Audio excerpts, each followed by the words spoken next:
Paulinas presenta Conexión Vital. ¿Qué tal, amigos cristovidentes? Es un gusto nuevamente estar con ustedes desde este espacio Conexión Vital. Hoy tenemos un tema supremamente interesante que a todos les va a gustar. Estamos en el mes de la mujer, por lo tanto queremos hacer un homenaje a todas las mujeres, pero en especial aquellas que han sido víctimas de la violencia intrafamiliar hasta del feminicidio, porque desafortunadamente las cifras se han elevado y de pronto en nuestras familias estamos incurriendo en esa violencia contra la mujer, ya sea contra la niña, contra la joven, contra el adulto mayor. Así que hoy me acompaña una persona muy importante en nuestra institución. Ella es Diana Abella, ella es trabajadora social, tiene una mirada muy amplia y sobre todo un conocimiento frente a esta realidad. Así que bienvenida, Diana. Gracias, hermana, muy buenas para todos. Qué gusto poder estar aquí compartiendo con ustedes estos temas que tienen que ser definitivamente de interés de todos, hombres, mujeres, niños y niñas. Claramente, pues nosotros como trabajadores sociales de nuestra disciplina tenemos mucho que decir en lo que tiene que ver no solamente ya cuando se da el delito, sino también en el tema de prevención. Nosotros somos actores que vamos usualmente a los hogares de las familias, que vamos al seno de los núcleos familiares y allí tenemos que aprender a detectar Y se encontrarán con muchos casos. Estas situaciones. Nosotros los trabajadores sociales somos actores dinámicos dentro de lo que tiene que ver con los núcleos familiares, grupos de personas, comunidades, y claramente tenemos, tanto como otras disciplinas de las ciencias humanas, la parte legal también, mucho que decir en la prevención de este delito que, como su merced lo decía en algún momento, pues aumenta, desafortunadamente aumenta. Este año hemos visto muchas noticias, donde realmente salen cifras aterradoras de muertes de mujeres y víctimas de violencia de género. Y algo tenemos que hacer. Tú y yo tenemos la responsabilidad del respeto, de hacer que las personas realmente puedan sentirse en paz, en serenidad, no en la violencia, no en el maltrato. Tenemos también a la doctora Susan Espitia Pérez. Ella es una persona que conoce muchísimo también sobre el feminicidio. Por el tema de tiempo y de distancia, hemos hecho una videoconferencia con ella. Así que bienvenidas todas las personas que hoy desde su profesión nos pueden aportar. Red Abierta. Nos encontramos en nuestra sesión Red Abierta. Una sesión que nos permite tener expertos en el tema. Hemos dicho que en honor a la lucha que tiene diariamente la mujer contra la violencia intrafamiliar, muchas llegan al feminicidio, veíamos importante hacer este programa, dado que estamos en el mes de la mujer. Como decíamos anteriormente, estamos con Diana, ella es la trabajadora social y estamos con la presencia de la doctora Susan Espitia Pérez. Ella es abogada, defensora de derechos humanos, integrante de la Red Jurídica Feminista. Bienvenida, doctora. Gracias por haber aceptado nuestra invitación. Gracias a ustedes por la invitación y bueno, acá feliz y contenta de compartir todos los saberes necesarios. Tenemos muchas preguntas. Diana va a comenzar con la primera. Bueno, doctora, muchas gracias por acompañarnos en este espacio. Gracias también a las personas que hicieron posible que llegara a nosotros también y podernos comunicar con usted. Digamos, para empezar a contextualizar un poco al público y contextualizar un poco como lo que le queremos dar al programa, quisiéramos saber, doctora, desde lo legal, ¿cuándo la violencia de género se convierte o se tipifica más bien como un feminicidio? Bueno, lo primero acá es importante empezar como con la traducción del lenguaje, una apuesta que tenemos las abogadas, que nos, pues sí, como que nos enunciamos desde un enfoque mucho más popular, comunitario, cercano a la gente, es traducir a veces el derecho que es tan complejo, tanto para las víctimas, las sobrevivientes, como para las familias. Entonces, eso implica iniciar diciendo qué es la tipificación. La tipificación es como la adecuación de las acciones en un delito concreto. Entonces, la pregunta que nos hacen es básicamente decir, ¿cuándo podemos decir que efectivamente un delito o un homicidio de una mujer termina siendo feminicidio? Entonces, para explicar esta pregunta es importante traer acá la ley 1761 del 2015, que es la ley por la cual se crea el tipo penal de feminicidio, es decir, el delito como un delito autónomo, y se dictan, pues sí, como otras disposiciones. ¿Esto qué significa? Que previamente antes el Código Penal, que es el que tiene todos los delitos, constaba solamente con el delito de homicidio y tenía un agravante para las mujeres, como por el hecho de ser mujeres. En este caso no, esta ley, que es la ley de Rosa Elvira Celi, nos trae pues un cambio en iniciar un delito autónomo y permite empezar a hablar del feminicidio como la muerte de una mujer por su condición de ser mujer o por motivos de su identidad de género. Y además la amplía, y es muy importante porque entonces lo que vamos a encontrar ahora es como un subartículo, de hecho es el 104A dentro del delito de homicidio, y está el feminicidio. Entonces, este delito dice, son las ocasiones en donde se da la muerte de una mujer por su condición de ser mujer o de su identidad de género, pero la ley, y de hecho el delito también habla específicamente de unas circunstancias donde se materializan. La primera de ellas es tener o haber tenido una relación con la víctima. La segunda es ejercer sobre el cuerpo y la vida de la mujer actos de instrumentalización de género o sexual. Eso lo podemos entender, por ejemplo, como las violencias basadas en género previas, como todos los tipos de violencias contra las mujeres, entre ellas la violencia sexual, que ya hubieran habido antecedentes. En tercer lugar, en aprovechamiento de las relaciones de poder ejercidas sobre una mujer, que pueden ser de varias índole, pueden ser laborales, en relaciones afectivas, puede ser incluso de orden institucional, como se dan, por ejemplo, en el ámbito militar, entre otras. También cometer el delito para generar terror o humillación y que existan antecedentes o indicios de cualquier tipo de violencia y que la víctima haya sido incomunicada o privada de la libertad. Estos son entonces las circunstancias cuando podemos decir que es un feminicidio.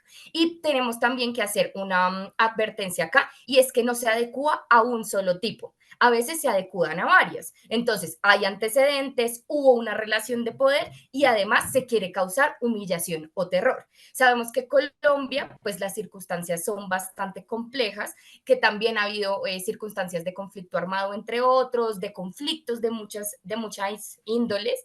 Entonces, a veces los cuerpos de las mujeres somos utilizadas, instrumentalizadas para generar miedo y terror en esas confrontaciones. Entonces, todos estos como campos y posibilidades son cuando se puede adecuar el delito del homicidio de una mujer como feminicidio porque es en razón de que seamos mujeres o de nuestra expresión de género, que acá también explico qué es el género, y el género es esas como condiciones preconcebidas de lo que tenemos que es una mujer y un hombre. Entonces es lo que entendemos como las mujeres tienen que vestirse, entre comillas, de rosado, tienen que tener el cabello largo, tienen que tener un tono calmado, no pueden discutir, sí, como es las maneras en las que entendemos cómo debe ser una mujer y cómo debe ser un hombre, y cuando las mujeres se salen de ese lugar suele llegar la violencia, y ese es como el común denominador, por ejemplo, y se suele justificar además en la sociedad. Entonces es lo que vemos cuando dicen, ¿por qué estaba en esas horas de la tarde, en la noche, en la calle sola?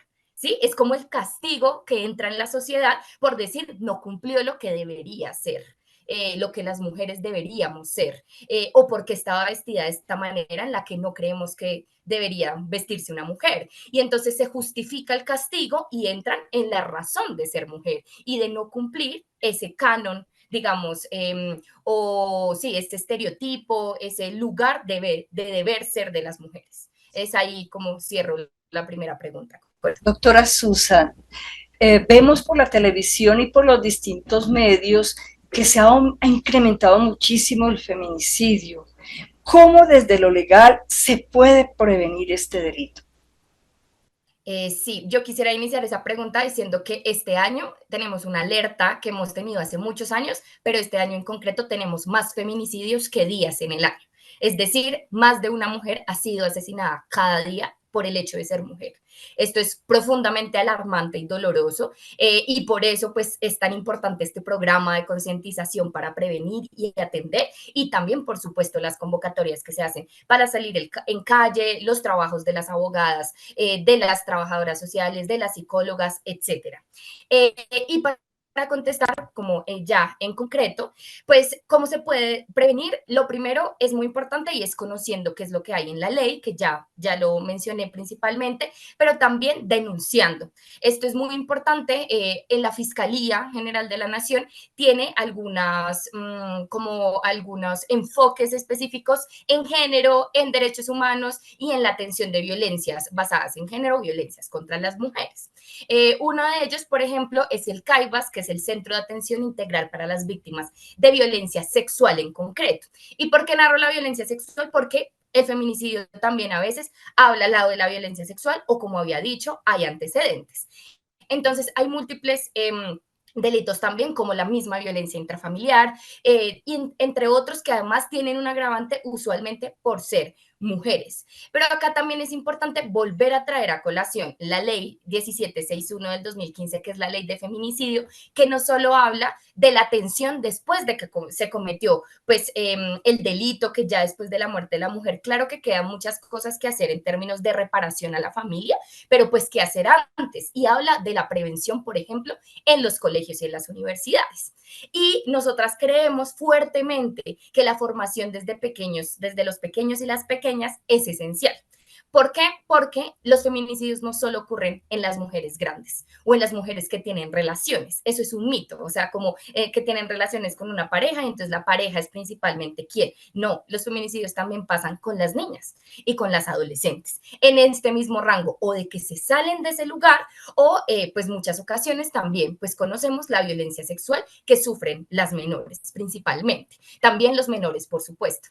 Entonces, es importante, uno, la prevención en los colegios desde los pequeños y las pequeñas. Dos, enunciar esto en lo público. Y tres, por supuesto, denunciar cualquier tipo de alerta. Y acá es cuando tenemos que poner como los ojos en todo lado. Y esto, claro que la pregunta es legal, pero lo legal tiene que estar de la mano con lo social, porque al fin y al cabo la ley es una expresión de las necesidades que tiene la gente, o eso es lo que esperaríamos. Entonces también es exigir qué nos falta, qué tenemos que exigirle al Estado para que legisle, para que tenga una ley en concreto o para que atienda, porque acá es muy importante decir que también en términos de prevención, Colombia tiene un montón de tratados y de convenios internacionales que ha adoptado y que debería cumplir en su totalidad y que le ha faltado muchísimo. Entre esos está la Convención Belén do Pará, que de hecho hace poco la Secretaría de la Mujer de Bogotá estuvo en Belén do Pará, que es un lugar en Brasil, donde se firmó esta convención que es muy importante.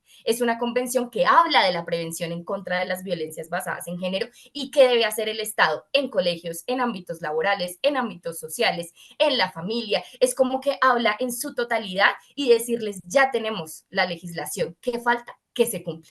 ¿Sí? Eso es lo que falta, pero hablaríamos entonces acá en quienes nos están escuchando de uno, reconocer que el feminicidio existe, eso es esencial, no decir para qué es ese delito, eso sobra, el agravante que existía antes por el hecho de ser mujer en el delito del homicidio, ¿era suficiente? No, no es suficiente, lo decimos, hay más feminicidios que días en el año, es una alerta gigante, entonces reconocerlo como delito autónomo es esencial y luego, por supuesto, hacer las denuncias correspondientes y reconocer que ya hay un marco legal, un marco incluso internacional que reconoce la necesidad de prevención, atención y reparación a las víctimas de sobrevivientes de violencias basadas en género, que lo que necesitamos es que se cumpla. Entonces, hablaría eso principalmente como concientización en los niños y en las niñas, en la sociedad en general, hablarlo y tratarlo como una realidad y posteriormente, por supuesto, hacer las denuncias correspondientes. Y en las denuncias quisiera terminar con algo importante y es que para denunciar no se necesita un abogado o una abogada. Y sabemos en Colombia los recursos son bajos. Entonces, a veces el alerta de decir yo no tengo un abogado o una abogada, no puedo entonces acceder a la administración de justicia, eso es una falsedad, es a veces un mito que tenemos y es como no lo necesitamos. De hecho, ahora se pueden poner denuncias de manera virtual o acudiendo a la fiscalía directamente. Y si se requiere una asesoría mucho más allá, los consultorios jurídicos de las universidades tienen una atención gratuita a estratos 0, 1, 2 y excepcionalmente 3 si se denota que no hay capacidad económica. Entonces, para que sepamos que hay herramientas, que están las casas de justicia, por ejemplo, en la ciudad de Bogotá, que está la Secretaría de la Mujer y que podemos acudir también para que las mujeres que son las víctimas tengan la posibilidad de la información. Eso es esencial, que las mujeres tengan agencia y poder sobre sus procesos, que sepan que pueden hacer algo y que la ley y que el Estado está también ahí como con un montón de leyes acá de tratados para respaldarlas, aunque a veces en la materia no pareciera así. Entonces, sí, como tener la información clara y en especial de las víctimas y sobrevivientes es esencial también. Excelente, doctora. Ahora queremos pasar a algo que hemos estado como reflexionando, sobre todo en estos días que estábamos mirando el tema y es, usualmente detrás del victimario hay una historia, ¿no? Todos tenemos una historia detrás, cosas que nos han pasado, la historia familiar, la historia de vida. Eh, ¿Cómo prestar ayuda a estas personas que muchas veces son víctimas de su propia historia y que de alguna manera todos esos antecedentes lo llevan a cometer ese tipo de delitos?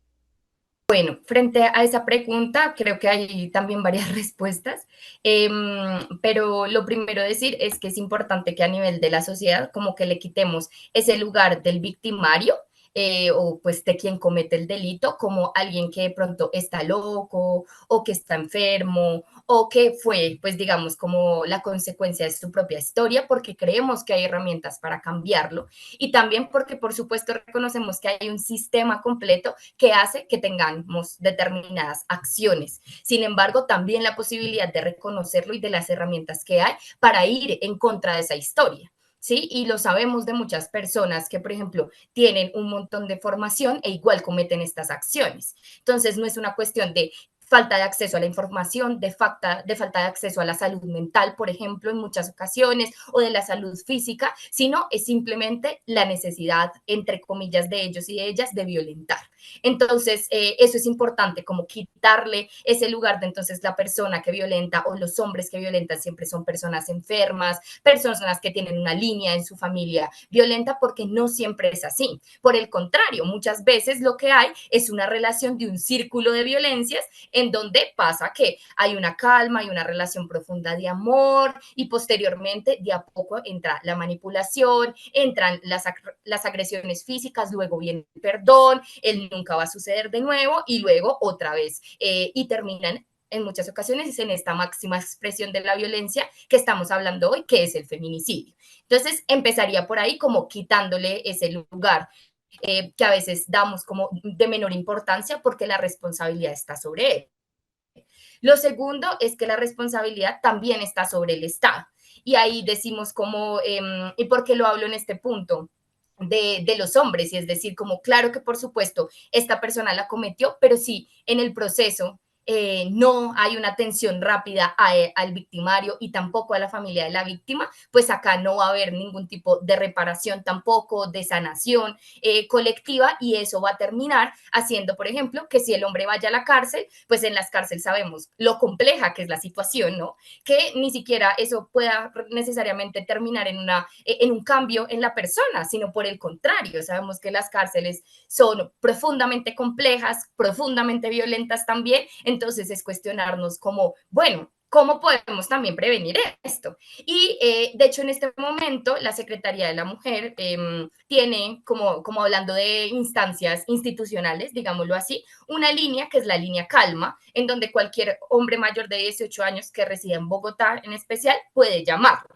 Esta línea bueno, como que se trata principalmente como en la atención de los hombres para recibir, como orientación psicosocial o atención psicosocial para mayores, pues sí, como para mayor enfoque a ellos, en especial como en situaciones emocionales como ansiedad, depresión, problemas económicos, entre otros, y para desaprender directamente, habla de desaprender el machismo y hablar de como formas más pacíficas de atención de la como de sus conductas. Entonces, esto es bien importante porque pues ya tenemos una línea de atención por parte de la Secretaría de la Mujer que les dice a los hombres como, vengan, acá puede estar. Puedo leer rápidamente, es como la 018.423.614 es una línea bastante, pues, como importante. Yo también quiero decir que, por supuesto, como sabemos y hemos criticado acá, las organizaciones o la institución como formal no siempre es suficiente. Entonces, hay otras organizaciones que también tienen esta atención.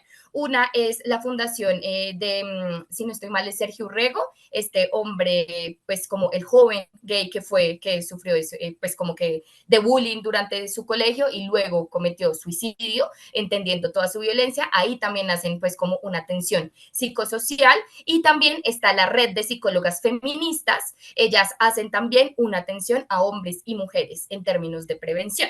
Creemos que lo psicojurídico también está de la mano porque la prevención tiene que hablar y tiene que poner en el debate la salud mental, en donde, claro, si reconociste que tú tienes un linaje de violencia en tu familia, que tú te consideras como una persona violenta, que sabes que no puedes manejar tus emociones, pues entonces hay herramientas. Puedes acudir a la institución, puedes acudir a otras redes de psicólogas y también a tus redes de apoyo. Esto es muy importante y no lo mencioné antes como con las mujeres, porque a veces lo damos por hecho y decimos como las amigas son nuestra primera red de apoyo. A veces los hombres pues pasa que sus amigos no son su primera red de apoyo porque pues ellos también están inmiscuidos en ese machismo, en ese sistema como que lo hablamos como el patriarcado, en donde pues cuando cuentan estas cosas, a veces hay burla, cuestionamientos, minimización de sus sentires. Entonces, buscar otros lugares en donde se sientan cómodos y cómodas para hablar es esencial.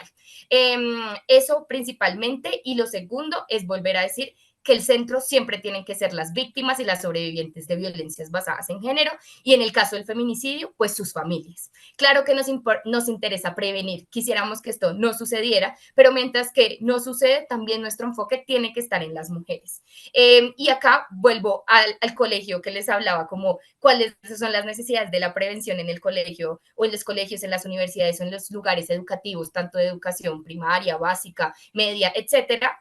Es la necesidad de hablar de esto con los niños y con las niñas, de por qué está malo creer que entonces si una mujer se sale de esos cánones o estereotipos o de lo que debería hacer, pues no tiene que tener un castigo, porque una vez se escucha a los peques decir cosas bastante preocupantes que una dice, claro que lo han visto en las novelas, claro que lo han visto y lo han escuchado en sus familias, como desde los colegios también y desde estos espacios formativos podemos desdibujar esas narrativas, quitarlas, romperlas y decir como no, podemos crear otras formas en donde sean apoyo. Y encontramos chicos y chicas que por el contrario ya llegan a sus familias a decirles, eso está mal, ¿sí? Mi compañerita no tiene por qué hacer eso, ella puede decidir. Y ver esos cambios es brutal, o sea, es como lo estamos haciendo bien y podemos hacerlo en grandes escalas para prevenir que esto suceda, para saber que ellos también pueden denunciar, que ellos también pueden apoyar y que pues podemos entre todos y todas generar pues unas condiciones de vida libre de violencias, que es lo que nos soñamos para todos y para todas. Doctora, muy interesante este tema de la prevención y de la ayuda también al que es el victimario, y yo creo que esto nos sirve para todos, para la misma familia, para los mismos papás, o sea, creo que es muy importante. Por el tema del tiempo, quisiéramos hablar muchas cosas más. Tenemos una pregunta que de pronto, si usted nos la ayuda como a resolver así en cortico, y es, ¿ha sucedido que las víctimas después de que han sido víctimas, siguen teniendo muchos problemas con las familias del victimario?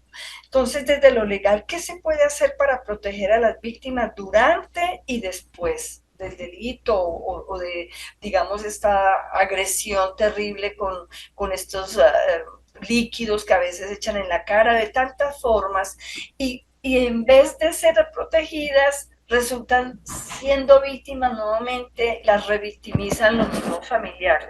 Entonces, ¿cómo podría también ayudarles a estas personas que, saliendo de una situación tan difícil, siguen padeciendo toda la vida? Sí, bueno, como es muy compleja la situación, pero sí hay herramientas. En esta ley también que les mencionaba del feminicidio, hablamos de la debida diligencia en los procesos. Esto quiere decir que el Estado tiene, y la Administración de Justicia en concreto, tiene que generar unos pasos con cuidado para llegar, por supuesto, a la sanción y posterior reparación. Entonces, hay varias opciones. Lo primero, dentro de una de ellas, hay el otorgamiento de las garantías de seguridad para los testigos, los familiares de las víctimas de violencia feminicida y lo mismo para los operadores de justicia, pero en específico pues nos enfocamos acá de los y las familiares de las víctimas de violencia. Entonces, ya la ley lo tiene, ¿sí? Hablamos de una debida diligencia en la protección de ellos y ellas porque sabemos pues que se les pueden ir en contra o que pues tienen unas circunstancias bastante complejas. También hablamos, por ejemplo, de unas medidas de protección o unas medidas privativas de la libertad que son preventivas, es decir, que sabemos el proceso penal se divide en varias partes, pero cuando hay una imputación de cargos, es decir, cuando se le dice usted cometió este delito, es posible porque es sospechoso y vemos que todo es posible para que usted se le esté iniciando un proceso por eso, hay un punto como inicial como en una de las audiencias inicial después de la legalización de captura, pues porque se da orden de captura, se captura a la persona y es que puede haber una medida privativa de la libertad de manera preventiva.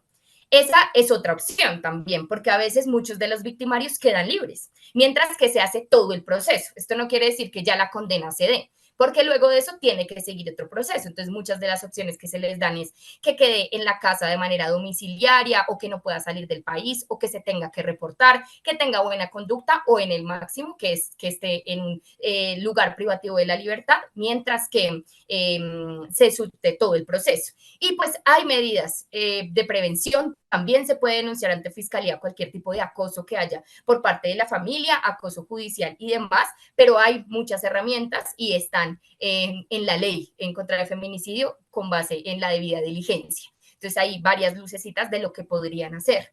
Muchas gracias por ese aporte tan enriquecedor. Que Dios la bendiga y hasta la próxima, doctora. A ustedes, amén. Gracias por la invitación, de verdad. Un gusto estar acá. Agradecemos sinceramente a la doctora Elena y a la doctora Susan por este aporte maravilloso que nos han dado, también desde tu mirada, desde el trabajo social. Qué importante es sentir que realmente las víctimas sí están siendo protegidas por la ley, que ya existen varias formas de apoyar, de acompañar, y también para mí ha sido una sorpresa que también para los hombres o los victimarios también tienen una ayuda. Si usted toma conciencia de que es agresivo, tiene la forma de llamar, de hacerse ayudar. Es muy importante tomar conciencia de los límites que tenemos, ¿verdad? Vamos a pasar ahora a la sesión Tejiendo Historias. Allí sí que habría mucho que decir, pero Diana nos va a contar cuáles son estas invitadas para hoy. Sí, bueno, en esta sección vamos a tener a dos súper invitadas. Ellas son artistas. La primera de ellas, Ana María. Ana María, ella es poeta, es escritora y es también profesional de la medicina. Dentro de sus escritos ha enfocado también toda su reflexión en lo que tiene que ver con la prevención de violencias basadas en género. Tenemos también a Edna Lisbeth Pérez Martínez. Ellas dos, hay que decirlo, y es que nos están acompañando desde el departamento de Boyacá. Están haciendo su participación. Lisbeth es también una poeta, ella es artista y también nos viene a acompañar en esta sección en lo que tiene que ver con la reflexión en torno al tema que estamos tratando. Bien, así que bienvenidas.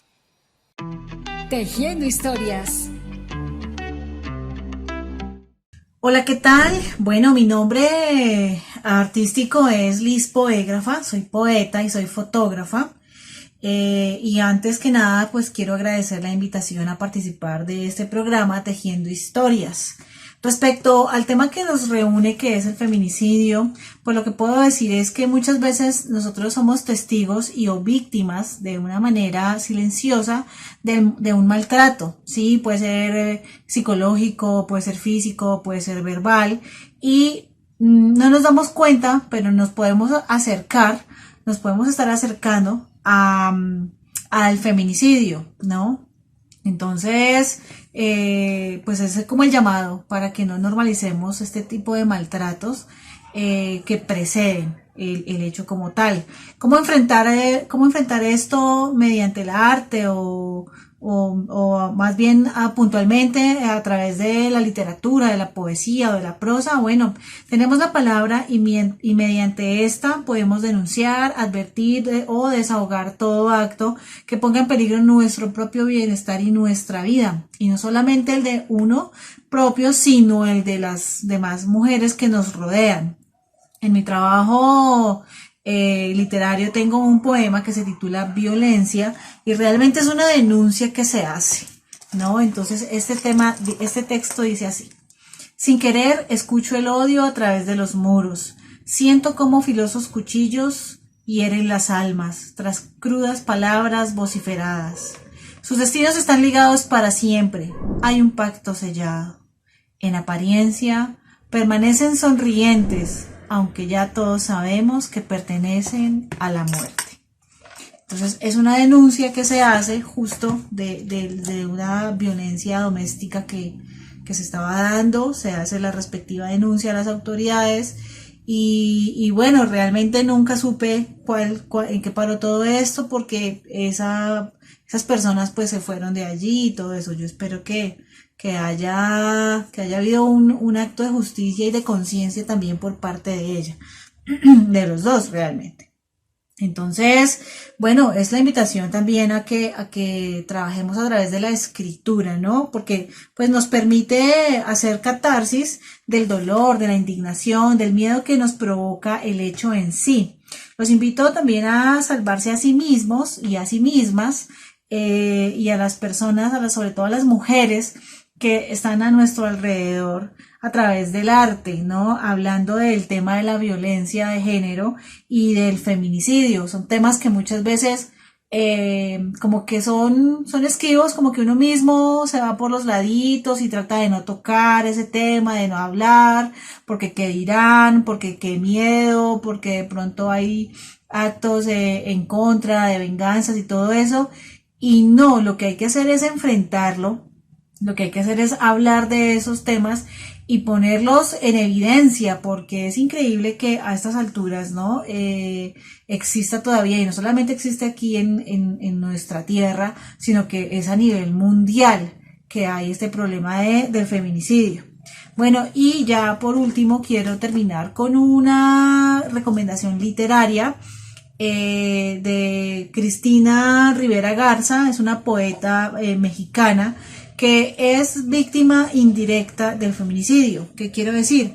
Su hermana fue asesinada por su pareja en ese entonces, y la hermana Cristina Rivera dice, bueno, ¿yo qué hago? ¿Qué puedo hacer? ¿No?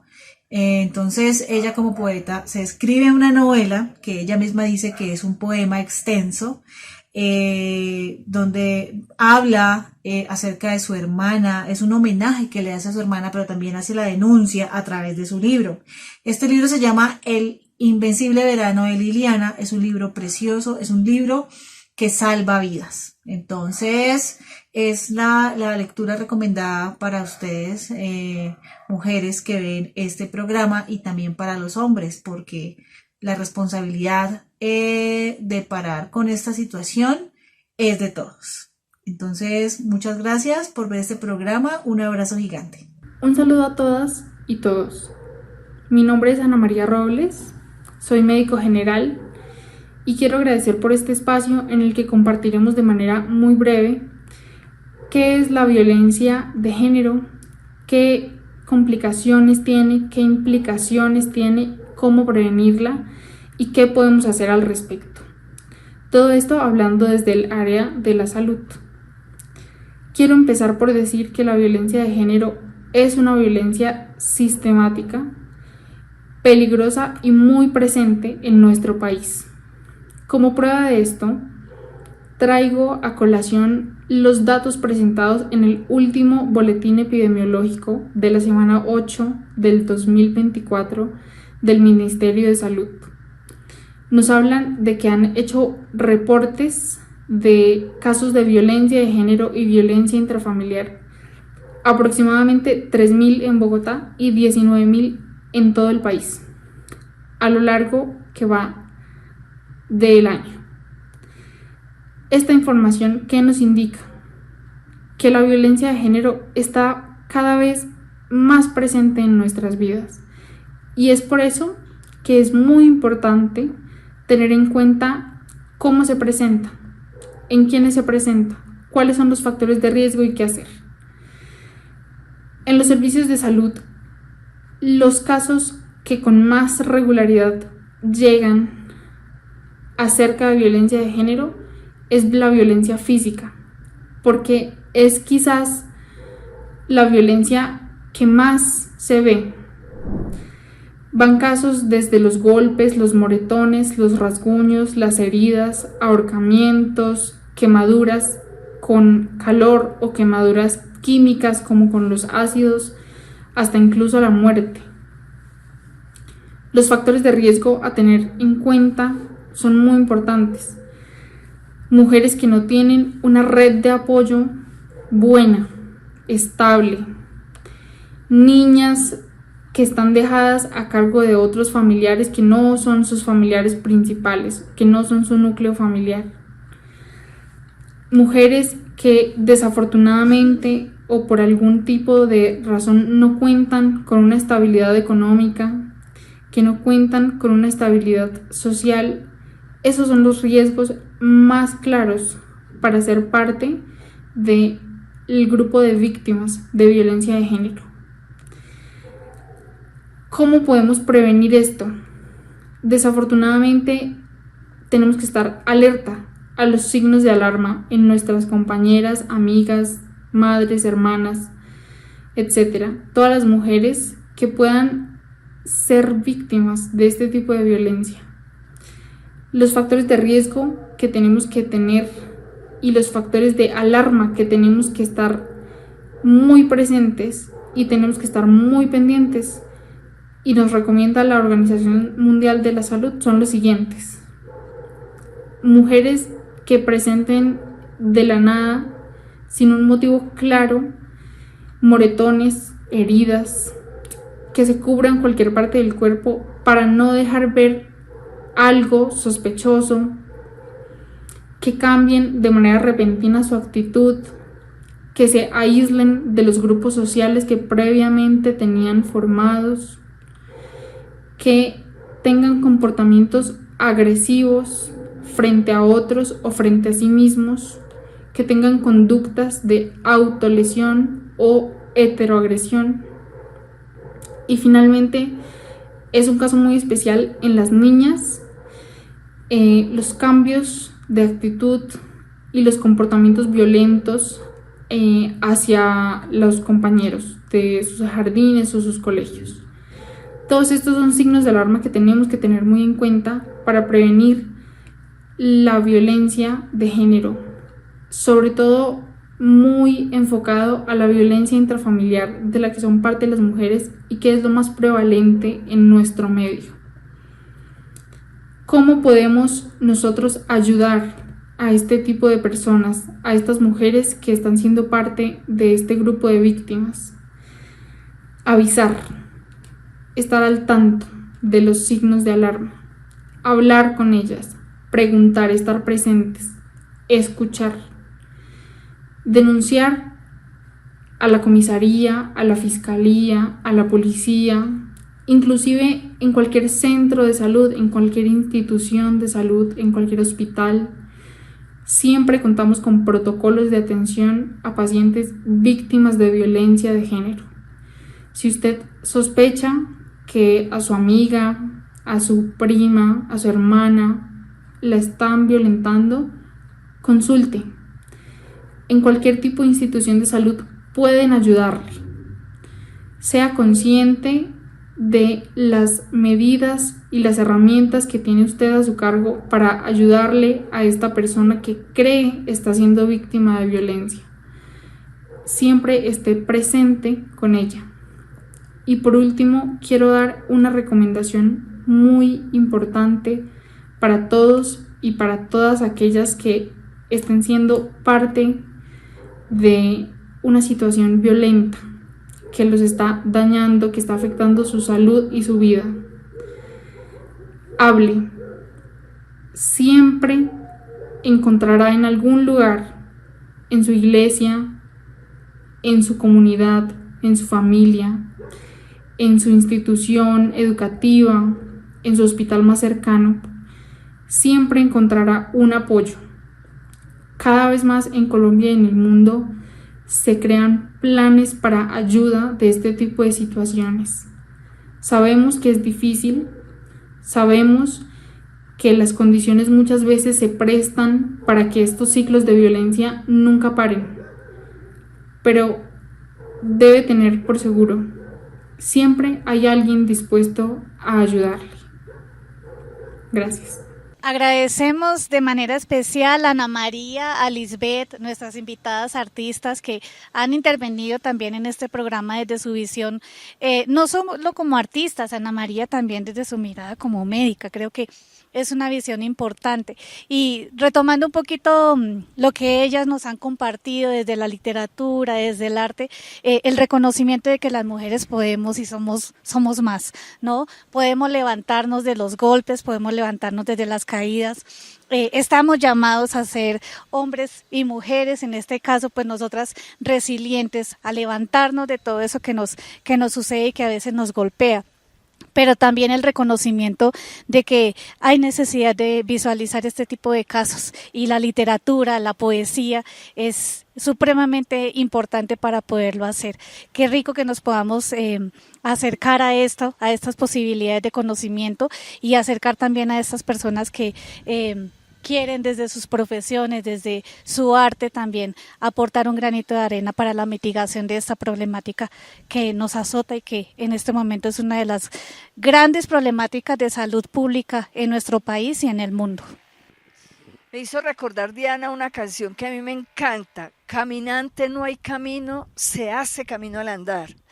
A pesar de todas las situaciones difíciles que podamos vivir en nuestras familias, en nuestros hogares, situaciones que de pronto nos deprimen, como es la violencia, como es la agresión, los gritos, el maltrato y hasta llegar al feminicidio, nada es imposible de poder seguir adelante, de poder dar siempre pasos hacia la superación, de no sentirnos solos. Siempre estamos acompañados, lo que decía ahorita la doctora Susan, que hay que crear redes de amistades, redes de familia, que nos protejamos unos a otros.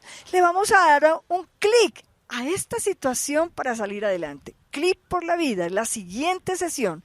Por lo tanto, también tenemos una joven invitada.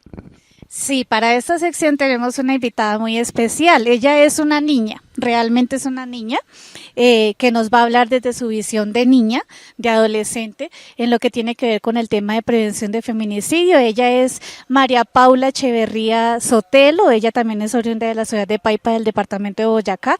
Ella va a estar acompañándonos, dándonos su visión no solamente como mujer, sino también desde lo que se hace en su colegio, en su institución educativa, en cuestiones de prevención de feminicidio y desde su visión, desde adolescente, cómo también fortalecer ciertas actitudes, fortalecer ciertos lazos de apoyo con su familia, con sus amigas y que esta sea una manera también de prevenir y de no caer en este tipo de delitos. Entonces le damos el paso a María Paula, que muy amablemente nos quiere acompañar en este espacio.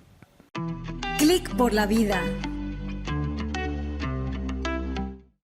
Personalmente pienso que son situaciones que no deberían ocurrir en una sociedad civilizada como en la que vivimos, y menos en pleno siglo XXI, porque violan los derechos de las mujeres y considero que atentar contra la vida e integridad de una persona es moralmente incorrecto. Ahora, para nosotros es poco común, pero realmente pasa más de lo que imaginamos, en especial en Colombia, donde más de una mujer es asesinada al día. Y yo sé que la formación viene desde casa, desde el hogar, desde la familia. Y soy consciente que es muy difícil cambiar el pensamiento de una persona, pero estoy segura que podemos corregir estas actitudes que solo dañan nuestra sociedad y aún más prevenir en las futuras generaciones con la ayuda de la educación. Con mucho orgullo puedo decir que en mi entorno escolar jamás he vivido una situación de violencia de género. Mis compañeros son personas cuyos valores están muy bien inculcados y nos respetan y nos protegen mucho a las mujeres. En la institución en la que estudio nos hacen charlas de este tema. No obstante, para mí es fundamental para aquellos que desconocen el tema, en especial las mujeres. Todas necesitamos saber cómo identificar la violencia de género y que ésta no pase desapercibida, porque el principal problema es que se normaliza la agresión. Mi principal consejo es informarse. Tenemos acceso a la tecnología, que es una herramienta maravillosa para obtener información de cualquier tipo, en cualquier momento, y debemos aprovecharla. Podemos investigar sobre el tema para saber cómo actuar frente a situaciones de violencia de género, ya sea para nuestro caso personal o para alguna persona llegada o cercana a la cual podamos ayudar. Por otro lado, como estudiantes, podemos hablar con nuestros directivos y podemos insistir en nuestras instituciones educativas para que hayan campañas y charlas sobre el feminicidio y la violencia de género, que es una problemática que sin duda es supremamente notoria en nuestro país. Agradecemos a María Paula por esa frescura con que nos ha sabido hablar. Tú que eres niña, que eres joven, puedes desde un principio identificar cuando te sientes agredida por alguien. Hazte respetar, no dejes que te griten, no dejes que te maltraten. Si tú dejas simplemente porque estás empezando una relación desde muy temprana edad, ya porque por no perderlo por miedo, yo creo que no, yo creo que es importante que esa dignidad que tenemos de mujeres la hagamos respetar desde muy temprana edad. No te dejes maltratar, no te dejes gritar. Tú tienes derecho a ser amada y a ser respetada tal como una flor. Sí, hermana, es muy interesante recibir este aporte también de una persona que esté todavía en un colegio, ¿cierto? En su edad escolar como primera. Y el reconocimiento también de la importancia de los docentes aquí, porque como lo hemos venido hablando desde el inicio, pues tanto trabajadores sociales como psicólogos, como la mayoría de las disciplinas de las áreas humanas, pues tenemos un papel muy grande y es la prevención. Y la prevención se inicia no solo desde los hogares, sino también desde los colegios, desde las instituciones educativas. A veces se pasa más tiempo uno en el colegio que en su casa. Desde las instituciones educativas, acogiendo también el valor humano y el talento que podemos tener allí de los psicólogos, los trabajadores sociales, los mismos docentes. Los docentes tienen un papel sumamente importante ahí y es que como ellos son los que tienen más tiempo con los estudiantes, con las niñas y los niños, pues a partir de ahí seguramente pueden detectar diferentes situaciones que pueden no estar tan bien a veces entre ellos mismos. Entonces, es también una invitación a todos estos actores en la parte educativa, docente. Por favor, informemos a nuestras niñas, informemos a nuestros niños, porque a ellos también hay que formarlos y hay que educarlos en este tema. Y formemos mujeres fuertes, mujeres valientes, no mujeres que nos abstengamos de como de entregar o dar a conocer nuestras emociones, porque eso no se trata, sino saber levantarnos de las caídas y saber sobrepasar este tipo de situaciones. Muy bien, yo creo que este tema da para hacer un seriado larguísimo. Ojalá podamos más adelante seguir ahondando. Hay algo que a todos los que creemos nos llena de fortaleza, nos llena de serenidad, nos da luz, y es la palabra de Dios. Por eso que en la siguiente sesión, Chat con Dios, vamos a encontrar cómo Jesús se relaciona con las mujeres de su tiempo. Y Diana va a ser la persona que nos va a orientar, que nos va a ayudar en esa reflexión sobre lo que Jesús y cómo Jesús amó, reivindicó a la mujer. Bienvenidos a Chat con Dios. Chat con Dios. El texto que nos iluminará en este tema que hemos tratado hoy sobre la violencia intrafamiliar, esa violencia de género y el feminicidio, ha sido tomado de Juan 8, del 1 al 11. Nos dice así: Jesús se dirigió al monte de los olivos. Por la mañana volvió al templo. Todo el mundo acudía a él y sentado los instruía. Los letrados y fariseos le presentaron una mujer sorprendida en adulterio. La colocaron en el centro y le dijeron: Maestro, esta mujer ha sido sorprendida en adulterio. La ley de Moisés ordena que mujeres como esta sean apedreadas. ¿Tú qué dices? Decían esto para ponerlo a prueba, para tener de qué acusarlo. Jesús se agachó y con el dedo se puso a escribir en el suelo. Como insistían en sus preguntas, se incorporó y les dijo: El que no tenga pecado, tire la primera piedra. De nuevo se agachó y seguía escribiendo en el suelo. Los oyentes se fueron retirando uno a uno, empezando por los más ancianos hasta el último. Jesús se quedó solo con la mujer que permanecía allí en el centro. Jesús se incorporó y le dijo: Mujer, ¿dónde están? ¿Nadie te ha condenado? Ella contestó: Nadie, Señor. Jesús le dijo: Tampoco yo te condeno. Ve y en adelante no peques más. Palabra del Señor. Gloria a ti, Señor Jesús. Muy bien. Entonces Diana nos comparte su reflexión, un texto maravilloso que ojalá ustedes lo vuelvan a tomar. Gracias, hermana. Sí, es un texto muy lindo que ciertamente va como en la línea que hemos venido tratando, porque nos damos cuenta que este problema social que hay en este momento y del que estamos hablando ahora, pues no es un tema de ahora. Es un tema que históricamente ha existido en la mayoría de las culturas y que hoy por hoy, pues digamos que es más bien como más visibilizado, es realmente lo que está pasando. Es un texto que se enmarca en la situación de una mujer que es escogida para ser apedreada. ¿Cuál es la causa? Que fue sorprendida en adulterio, pero la mayoría de las personas que escriben acerca de este texto hablan, bueno, ¿y dónde estaba el hombre? ¿Qué pasó con el hombre?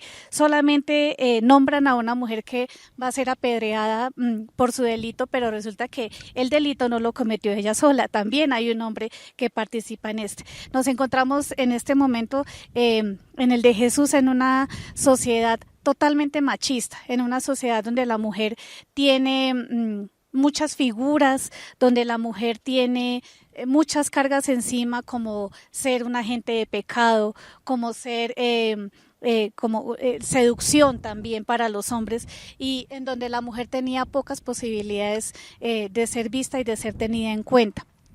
Y hay que decirlo, desafortunadamente hoy por hoy, tanto la iglesia como la misma sociedad, pues seguimos repitiendo patrones y seguimos repitiendo cosas que sencillamente no nos tienen en cuenta. Y aquí no se trata de quién tiene más que, aquí se trata de lo que hizo Jesús, de ponernos a todo al nivel. Hay un gesto muy lindo de Jesús, es que Jesús se agacha, y cuando una persona se agacha porque otra persona está agachada, es ponernos al nivel del otro, y Jesús lo hizo. Y Jesús era hombre. Y otro gesto muy lindo que a mí me gusta, en una sencilla frase, cuando Jesús le pregunta a la mujer que quién la ha condenado, y ella dice como nadie me ha condenado. Hay algo aquí, y es que el reconocimiento de que una mujer no podía hablar en esta época con hombres desconocidos que no fuera su núcleo familiar o su esposo, sus hermanos, su papá o su esposo. Y ella le responde a Jesús. Por lo tanto, es un signo de que la mujer se siente reivindicada, se siente respetada, se siente acogida por Jesús, el hombre que se agacha a preguntarle qué es lo que ha pasado. Y el reconocer también a un Jesús que respeta, a un Jesús respeta solamente con el hecho de tener en cuenta que está rodeado de mujeres. Tiene a su mamá, que vemos en la mayoría de los textos, que la trata con mucho respeto y con mucho amor. Tenemos a María Magdalena, su gran amiga. Tenemos a Marta y María, las mujeres de Betania, que fueron sus grandes amigas, hermanas de Lázaro, muchas mujeres que estuvieron seguramente al servicio de él, pero que también estuvieron compartiendo el camino discipular con Jesús. Entonces no somos ajenas a estas realidades. Hay que hacer un camino, continuar haciendo un camino de poderle dar el lugar a la mujer, de nosotras mismas también darnos el lugar y nosotras también aprendernos a respetar, porque Jesús no se queda solamente con que le dijo levántese, sino hubo algo más y fue el perdón, o sea, también hubo el reconocimiento del pecado, del error que esa mujer pudo cometer, digamos, en su actuación y error que la lleva a esta situación de violencia. Y justamente en estos días escuché una frase muy linda que decía una persona que se dedica a cuidar y a lo que tiene que ver con las reservas de páramos en Colombia, y ella decía algo, y es que si Dios nos dio la vida, nuestro papel es proteger la vida, nuestra vida y la vida que nos rodea.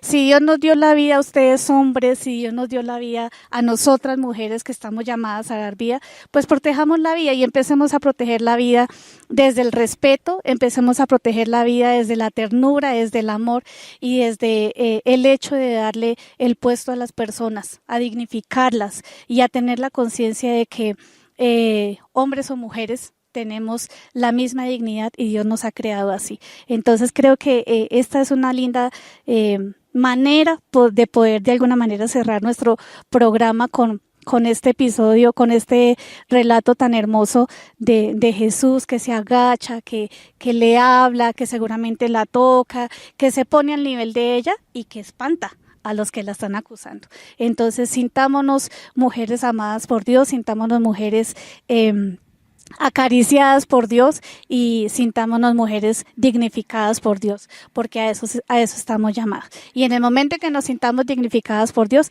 vamos a tener mucho que dar y tenemos mucho que aportar, y aquí estamos para poder entregarle a la sociedad y a nuestra iglesia también algo muy grande, y es nuestro papel de mujeres dadoras de vida, nuestro papel de mujeres en nuestras profesiones, claramente, nuestro papel de mujeres, la mayoría o muchas madres de familia que no hacen más sino también dar la vida por sus hijos, por sus familias.